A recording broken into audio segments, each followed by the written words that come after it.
बिस्मिल्लाहिर्रहमानिर्रहीम अस्सलातु वस्सलामु अलैका या सय्यदी या रसूलुल्लाह व अला आलिका व अस्हाबिका या सय्यदी या खातमन नबिय्यीन।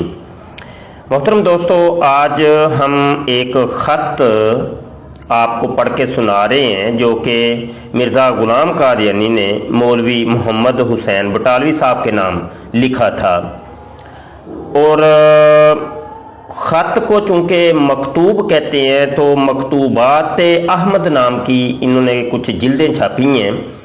तो जिल्द नंबर अव्वल के अंदर सफ़ा नंबर 319 और 320 के ऊपर आपको ये मकतूब ये ख़त मिल जाएगा। आइए जी सिमात कीजिए। कहते हैं, इनायतनामा पहुंचा इस आजज़ के लिए बड़ी मुश्किल की बात यह है कि तबीयत अक्सर दफ़ा नागहानी तौर पर ऐसी अलील हो जाती है कि मौत सामने नज़र आती है और कुछ कुछ अलालत तो दिन रात शामिल हाल है। अगर ज़्यादा गुफ्तगू करूं तो दौरा मर्ज शुरू हो जाता है, अगर ज़्यादा फ़िक्र करूं तो वही दौरा शामिल हाल है। चूँकि आपका आखिरी ख़त आया मालूम होता था कि गोया बशमूलियत मौलवी अब्दुल जब्बार साहब लिखा गया है, इसलिए जवाब इस तर्ज से लिखा गया था। ये आजिज़ गलबा मरज़ से बिल्कुल निकम्मा हो रहा है। चूँकि मिर्ज़ा ग़ुलाम कादियानी को जहाँ भर के मर्ज़ लगे हुए थे, जहाँ मर्ज़ भर के अमराज ने घेरा हुआ था और दिन और रात में 100 दफ़ा बोलो बराज आने का तो वो बचपन से मर्ज़ लगा हुआ था।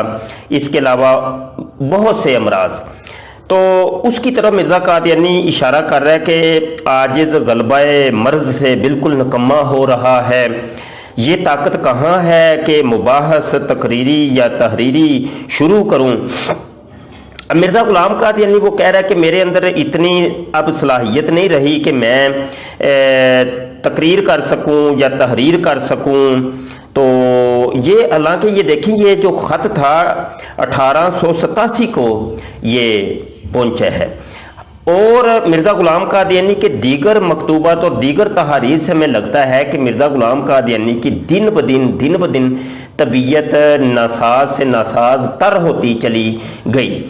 तो जब 1887 के अंदर मिर्ज़ा ग़ुलाम कादियानी की ये कैफियत है कि वो लिख नहीं सकता, तो जनाब आगे क्या बना हुआ होगा ये आप खुद अंदाज़ा कर सकते हैं। आगे मिर्ज़ा ग़ुलाम कादियानी लिखता है, महज खुदा ताला के फजल से ये तीनों रसाले लिखे गए और वो भी इस तरह से कि अक्सर दूसरा शख्स इस आजज़ की तकरीर को लिखता गया और नहायत कम इत्तफाक हुआ कि अपने हाथ से कुछ लिखा हो। ये देखें, यहाँ से भी हमें पता चला कि मिर्ज़ा ग़ुलाम कादियानी बोलता था और लिखता कोई और शख्स था। तो मिर्ज़ा ग़ुलाम कादियानी की जो किताबें हैं, ये हम जो कहते हैं कि मिर्ज़ा कादियानी ने खुद नहीं लिखी, ये किसी और ने लिखी हैं, ये मिर्ज़े ने लिखवाई हैं कहीं से, तो उसका एक सबूत आपको यहाँ पर भी मिल गया। आगे मिर्ज़ा ग़ुलाम कादियानी कहता है कि निहायत कम इत्तफाक हुआ कि अपने हाथ से कुछ लिखा हो। इतनी फुर्सत नहीं होती कि इबारत को उम्दगी से दुरुस्त कर दिया जावे। आपकी मालूमात हदीस में बहुत वसी है। ये मौलाना मोहम्मद हुसैन बटालवी साहब को ये मिर्ज़ा ग़ुलाम कादियानी कह रहा है कि मुझसे ज़्यादा हदीस के अंदर तुम्हारी मालूमात है, तो लिहाजा मेरी किताब के अंदर अगर तुम कोई गलती देखते हो तो उसको दुरुस्त कर दिया करो। ये आजिज़ एक उम्मी और जाहिल आदमी है। वो देखें, वो मेरे आका सल्लल्लाहु अलैहि वसल्लम उम्मी थे और अंबिया चूँकि उम्मी होते हैं, तो मिर्ज़ा ग़ुलाम कादियानी ने भी अपने आप को उम्मी और साथ उसने जाहिल का लफ्ज़ बोल के ये हमें बता दिया है कि मरज़इयों के नज़दीक और मिर्ज़ा ग़ुलाम कादियानी के नज़दीक उम्मी का मतलब होता है एक जाहिल आदमी। अस्तग़फिरुल्लाह अस्तग़फिरुल्लाह। तो आगे बढ़ते हैं जी। ना इबादत है, ना रियाजत है, ना इल्म, ना लियाकत, गर्ज कुछ भी चीज़ नहीं। खुदा ताला की तरफ से एक अमर था और कतई और यकीनी था, इस आजिज़ ने पहुंचा दिया। मानना ना मानना अपनी अपनी राय और समझ पर मौकूफ़ है। वो कहता है कि देखिए मेरे पास कोई इल्म तो है नहीं। तो मौलाना मोहम्मद हुसैन बटालवी साहब को ये बता रहा है کہ میں قرآن غلط لکھتا ہوں پڑھتا ہوں، حدیث غلط لکھتا ہوں پڑھتا ہوں، تقریریں میری جیسی ہوتی ہیں وہ تمہارے سامنے ہی ہیں، مکتوب میری تحریریں جیسی ہوتی ہیں وہ تمہارے سامنے ہی ہیں۔ تو اب چونکہ علماء نے اس کی غلطیوں کو پکڑنا شروع کر دیا تھا، تو وہ اب کہہ رہا ہے کہ میرے پاس ہے تو کچھ بھی نہیں، تو میں تو نکما آدمی ہوں، تو میری غلطیوں کو بھی درست کر دیا کرو۔ ہاں میں نے دعویٰ کرنا تھا کہ میں نبی ہوں، میں رسول ہوں، تو میں امام مہدی ہوں، میں مجدد ہوں، تو وہ میں نے کر دی ہے۔ تو وہ چونکہ امر قطعی تھا اور یقینی تھا۔ ماننا نہ ماننا اپنی اپنی رائے پر اور سمجھ پر موقوف ہے۔ در حقیقت میرے لیے یہ کافی تھا کہ میں صرف الہام الہی کو ظاہر کرتا، لیکن میں نے اپنے رسالوں میں قال اللہ اور قال رسول کا بیان اس لیے کچھ مختصر سا کر دیا ہے کہ شاید لوگ اس سے نفع اٹھاویں۔ اب وہ دیکھیں، وہ کہتے ہیں قال رسول اللہ اور قال اللہ جو ہے نا وہ میں نے اب اپنی تحریروں اور تقریروں میں کم کر دی ہے، کیونکہ اب مجھے تو اپنی باتیں کرنی ہیں نا، مجھے جو الہامات ہوتے ہیں وہ میں نے اب لوگوں کو بتانے ہیں۔ تو آگے جی، شاید لوگ اس سے نفع اٹھاویں، مجھے اس سے کچھ بھی انکار نہیں کہ خدا تعالیٰ آئندہ کسی کو اس کی روحانی حالت کے لحاظ سے در حقیقت مسیح بنا کر دمشق کے مشرق کی طرف اسی طور سے اتار دے جیسے مسافر ایک جگہ سے دوسری جگہ اترتے ہیں۔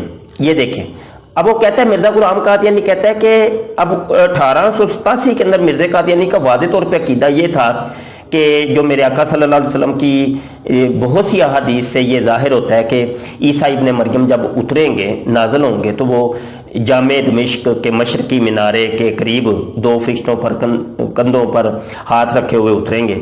تو کہتا ہے مجھے اس میں کوئی تردد نہیں ہے کہ ہو سکتا ہے کہ وہ اتریں۔ اچھا جی، آگے وہ کہتا ہے کچھ تعجب نہیں کہ اس زمانے میں دجال بھی ہو، حضرت مہدی بھی ہوں، اور اچھا پھر یہاں پر دیکھیں، اب مرزا غلام قادیانی یہ تسلیم کرتا ہے کہ حضرت عیسیٰ ابن مریم الگ شخصیت ہے، امام مہدی الگ شخصیت ہے۔ یہ بھی واضح طور پہ دیکھیں، دجال، امام مہدی اور عیسیٰ ابن مریم تین الگ الگ شخصیات کا اس نے ذکر یہاں پر قبول کی ہے۔ اب یہ عقیدہ اس کا 1887 کا ہے، یہ ذہن نشین رکھیے گا۔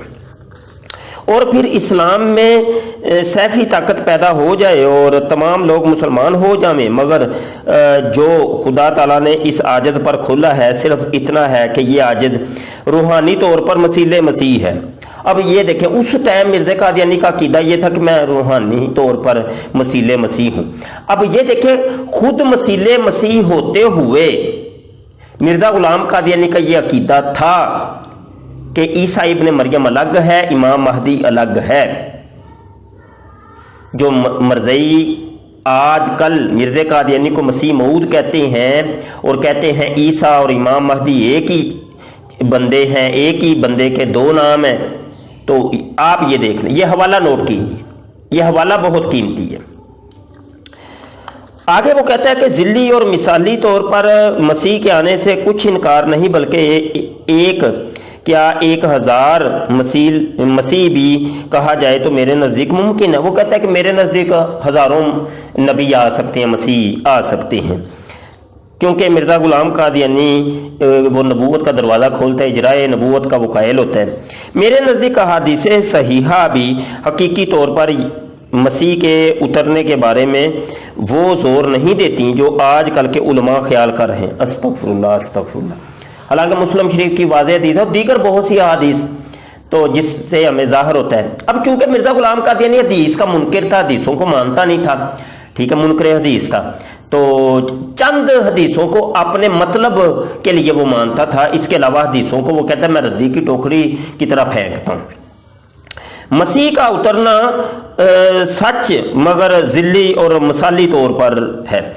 اچھا جی، مولوی عبد الرحمان صاحب اپنے الہامات کے حوالے سے اس عاجز کو دال و مدل قرار دے چکے ہیں اور ایسا کافر کہ جس کو کبھی ہدایت نہیں ہوگی، اور میاں عبدالحق غزنوی بھی اپنے الہام کے حوالے سے اس عاجز کو جہنمی قرار دے چکے ہیں۔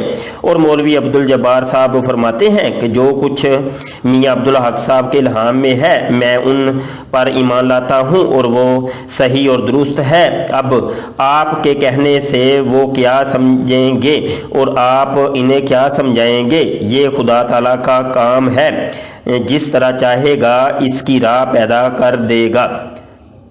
अब अगली बात बड़ी अहम है। अगली बात वो वाली बात है कि जिस पर आजकल मिर्जा जूनियर अमल कर रहा है। मिर्जा जूनियर मोहम्मद अली भाई जेहलमी साहब, अगर आप की मुलाकात हो तो खुशी से चाहता हूं, मगर आपके आने का किराया मेरे ज़िम्मे रहे। मैं आपको माली तकलीफ़ देनी नहीं चाहता। ये बेहतर है कि आप इस जगह आ जाएं। बहरहाल मुलाकात की खुशी तो इस बीमारी की हालत में होगी। अज़ालतुल-ओहाम अनकरीब तैयार होता है, भेज दूंगा, अभी कुछ बाकी है। वस्सलाम गुलाम अहमद। देख लिया जी, मिर्ज़ा गुलाम कादियानी का ये तरीका था कि वो मुनाजरों के घर में बैठ के ना चैलेंज किया करता था। बड़े बड़े तुम आ जाओ मेरे पास, इधर आके घर में, मेरे घर में आके मुनाजरा करो ना, ठीक है जी। तो पीर मेहर अली शाह रहमतुल्लाह तआला अलैह ने भी जब मुनाजरे का और मुबाहले का चैलेंज किया इसको, तो मिर्ज़ा कादियानी घर में घुस गया और कहा कि नहीं, तुम इधर आ जाओ, इधर आके मेरे घर में जिसने आना मुनाजरा करे, मैं आने जाने का किराया भी दूंगा, टिकट भी दूंगा, यूं करूंगा वो करूंगा। वो भी आपने मुलाहजा कर लिया। मिर्ज़ा जूनियर भी यही करता है। मिर्ज़ा जूनियर घर में बैठ के मेरी अम्मी माँ आती है मुनाजरा करने से, मैंने मुनाजरा नहीं करना, उलमा के सामने नहीं आना। हाँ, जिसने करना है आ जाओ, इमाम कावा भी आ जाए मेरे घर में आ जाए, वो जनाब डॉक्टर जाकिर नाइक भी आए मेरे घर में आए, मुफ्ती मुनीबर मान आए मेरे घर में आए, और डॉक्टर अशरफ हसन जलाली भी आ जाए मेरे घर में आए, और लामा खादम साहब रिजवी आए मेरे घर में आए। आके यहाँ पे आके मुनाजरा करना तो करो, और आने जाने का टिकट भी दूंगा और पैसे भी दूंगा। और ये सब ड्रामे, ये नए ड्रामे नहीं है, ये पुराने ड्रामे हैं। और ये बड़े मिर्जा जी की ये करतूतें थी, तो छोटे मिर्जा जी अगर ये करते हैं तो ये कोई बड़ी बात नहीं है। दुआ गो रहिएगा। अस्सलाम वालेकुम वरहमतुल्लाहि व बरकातुहू।